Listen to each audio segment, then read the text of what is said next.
Habari za wakati huu mtazamaji wa ST Bongo, karibu katika news updates na ifuatayo ni taarifa iliyotufikia kutoka Kurugenzi ya Mawasiliano ya Rais Ikulu.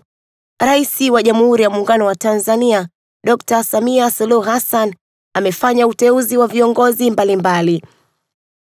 Kwa mujibu wa taarifa iliyotolewa na Katibu Mkuu Kiongozi Balozi Dr. Moses Kusiluka, viongozi walioteuliwa ni kama ifuatavyo.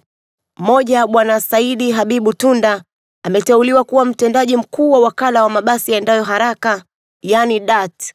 Bwana Tunda anachukua nafasi ya Dr. Athumani Kihamia ambaye uteuzi wake umetenguliwa. Pili, Bwana Pius Andrew Ngingo ameteuliwa kuwa mkurugenzi mkuu wa mabasi yaendayo haraka, yani UDART. Bwana Ngingo anachukua nafasi ya Bwana Waziri Kindamba ambaye uteuzi wake umetenguliwa.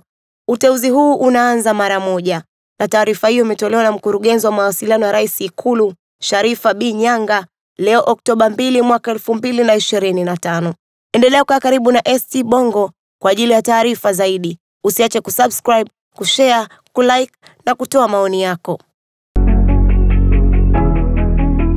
ST Bongo, nyumbani kwanza.